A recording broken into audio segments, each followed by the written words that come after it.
حامدا ومصلیا ومسلما اما بعد۔ ملت اسلامیہ کے غیور نوجوانوں، آج میں نے جس موضوع کا انتخاب کیا ہے وہ ہے نئے سال کی مبارکبادی۔ حضرات گرامی، نئے سال کا مطلب یہ ہے کہ ہم قبر کے 1 سال اور قریب ہو گئے، دنیا سے 1 سال اور دور ہو گئے، موت کے 1 سال قریب ہو گئے، زندگی سے 1 سال دور ہو گئے، تو اس میں کون سی خوشی کی چیز ہے؟ سالگرہ کا بھی یہی تصور ہے کہ آپ 50 سال کے ہو گئے، آپ 60 سال کے ہو گئے، تو خوشی کی بات تھوڑی ہے، یہ تو غم کی بات ہے کہ آپ پہلے 49 کے تھے، اب 50 سال کے ہو گئے۔ لوگ اپنی عمر کم کر کے بتاتے ہیں، اس لیے کہ عمر کا کم ہونا تو خوشی کی بات ہے، عمر کا بڑھنا خوشی کی بات نہیں ہے۔ تو یہ کیسی بات ہے کہ عمر زیادہ ہو رہی ہے اور کیک کاٹے جا رہے ہیں؟ یہ سب فضولیات ہیں اور شریعت فضولیات کی اجازت نہیں دیتی۔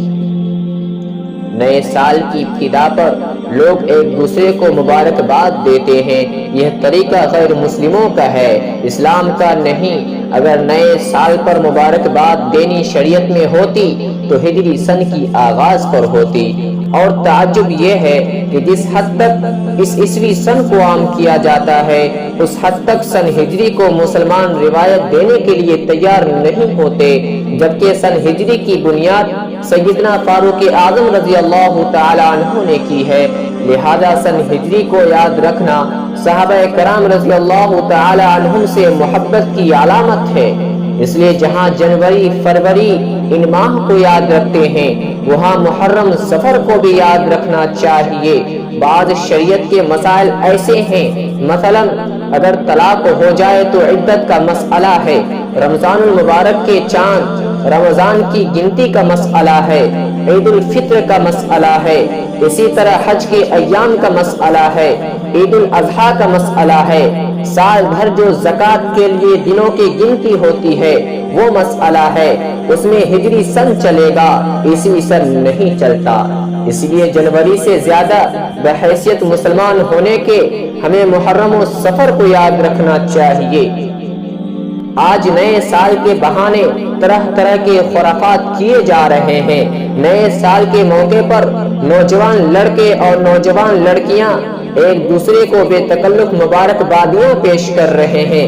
نئے سال کو خوشی و مسرت کا دن سمجھ کر اپنی عزت کو دوستوں کے حوالے کی جا رہی ہے، اور انہیں اس کا بھی احساس نہیں ہوتا کہ ہمارے صاف ستھرے نامہ اعمال کے حصے گناہوں سے بھر رہے ہیں۔ سبھی کچھ ہو رہا ہے اس ترقی کے زمانے میں، مگر یہ کیا غضب ہے، آدمی انسان نہیں ہوتا۔ جو مسلمان شریعت اسلامی کو چھوڑ کر زندگی گزارتا ہے، اس کی زندگی اسی طرح غلط پٹری پر چل پڑتی ہے۔ اس لیے ہر مسلمان اپنی قیمتی زندگی کو اسلامی شریعت کے مطابق گزارے۔ ہجری سن اور عیسوی سن دونوں میں سے کسی کے سال ابتدا پر مبارکباد دینا ٹھیک نہیں۔ بالفرض کوئی شخص مبارکباد پیش کر ہی دے تو اس کے جواب میں تمہیں بھی مبارک ہو جیسے الفاظ کہنے کی گنجائش ہے۔ ہاں، نئے سال کی شروعات پر اپنے دل میں یا اپنے دوستوں سے اس طرح کہہ سکتا ہے کہ بتاؤ 1 سال پھر گزر گئے، کیا ہم نے گزرے ہوئے سال میں اللہ کو راضی کیا؟ کیا ہم نے غریبوں کا تعاون کیا؟ کیا ہم نے اچھی پڑھائی کی؟ کیا ہم نے کما حقہ نمازوں کی پابندی کی؟ کیا ہم نے اپنے نامہ اعمال کے خالی حصے کو نیکی سے پر کیا؟ نہیں، سال گزر گئے لیکن ہم کچھ نہ کر سکے۔ اس نئے سال کے موقع پر ہم اپنے اللہ سے یہ مانگ سکتے ہیں کہ اللہ، اب ہم توبہ کرتے ہیں، اس پورے سال کو ہمارے لیے خیر و برکت والا سال بنا دے، آمین یا رب العالمین۔ وآخر دعوانا ان الحمد للہ رب العالمین۔